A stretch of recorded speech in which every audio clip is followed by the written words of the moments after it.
Oke, Bapak Ibu, demikian pendalaman sudah dilakukan.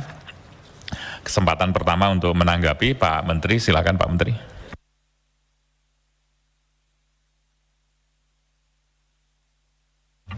Pimpinan dan Bapak Ibu anggota Komisi 1 yang kami hormati, saya ingin coba menjelaskan beberapa pertanyaan dari anggota yang terhormat, dari Pak Zazuli. Pak, terima kasih Pak Ustadz. Ini juga dukungan buat Kominfo sebagai lembaga yang memang sangat dibutuhkan untuk masyarakat, terutama dalam mewujudkan Indonesia Emas 2045. Karena digitalisasi ini adalah keniscayaan, dan syarat untuk menjadi negara maju adalah program digitalisasi ini bisa berjalan dengan baik. Kita sedang mengupayakan dengan berbagai pihak terobosan-terobosan, terutama untuk bagaimana internet yang murah dan terjangkau. Selanjutnya mengenai penambahan anggaran, ya kita berusaha meyakinkan semua pihak bahwa Kominfo ini begitu penting bagi masyarakat. Tadi sini sekaligus juga menjawab pertanyaan dari Bu Nurul mengenai standarisasi honor buat lembaga-lembaga kuasi Kominfo, KPI, KIP, dan juga Dewan Pers mungkin. Nah, ini nanti mungkin kita akan harmonisasi, karena ini kebijakan biasanya kalau yang begini urusannya Menteri Keuangan, standarisasi. Nanti kita komunikasikan. Iya. Ya. Selanjutnya soal azan, Pak Ustadz. Kominfo itu sifatnya menindaklanjuti surat dari Direktorat Jenderal Bimas Islam dan Bimas Katolik Kementerian Agama Republik Indonesia. Jadi mereka yang bersurat ke kami. Sifatnya kami hanya menindaklanjuti, dan itu bentuknya himbauan, karena kata yang kita tulis adalah dapat, gitu. Jadi bukan harus, gitu loh. Saya pikir mudah-mudahan penjelasan ini tidak menimbulkan polemik berkepanjangan. Pak Sturman, soal anggaran, betul bahwa di tahun 2024 kita 17,7 triliun, sementara tahun ini ada di pagu sementara baru 7 sekian triliun. Ini yang menentukan angka ini bukan kami, ini dari Departemen Keuangan. Karena itulah kita memerlukan dukungan dari Komisi 1 untuk memperjuangkan nasib kita bersama, dalam hal ini Kominfo. Bu Christine, pertanyaannya adalah tentang PNBP yang meningkat di tahun ini 560 miliar. Ya, ini memang Pak Dirjen kami kebetulan dari BHP Frekuensi dan BHP Telekomunikasi, ini memang angkanya terus diminta naik. Walaupun kita harus akui bahwa industri telco saat ini bukan dalam kondisi yang baik-baik saja. Bayangkan industri telco saat ini growth-nya di kuartal 2 sudah 5%, dan di kuartal ketiga cuman plus 2%. Nah, plus 2% saya sebut saja salah satu operator terbesar, bahkan dia minus.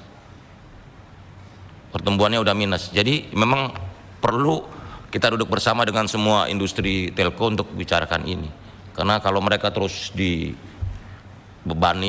atau bahasa dalam buku mereka tuh regulatory cost besar, mereka juga tidak bisa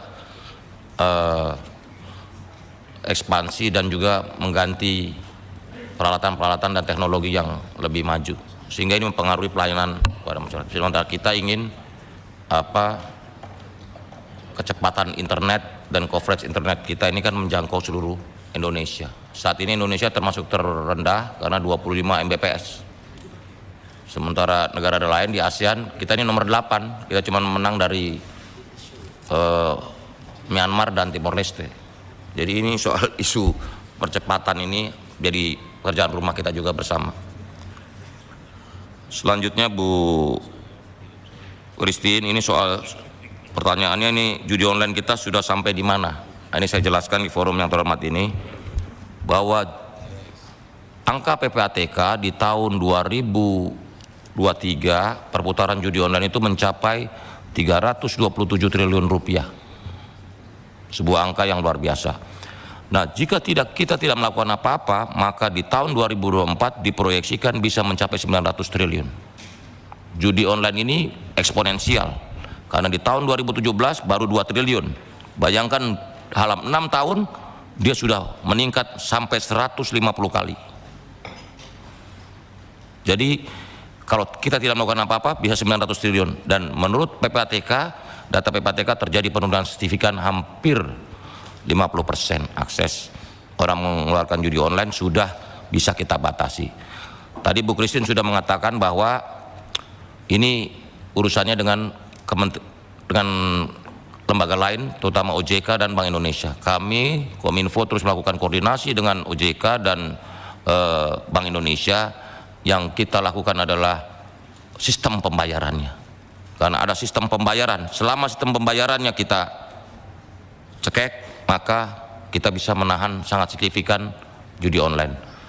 Sekarang ini semua lembaga atau penyelenggara sistem elektronik, kita namanya PSE, itu sudah kita minta membuat fakta integritas, tidak memfasilitasi praktek judi online di sistem elektronik mereka. Jadi manakala mereka menggunakan sistem elektronik mereka untuk judi online, maka dengan demikian kita cabut tanda daftar PSE-nya.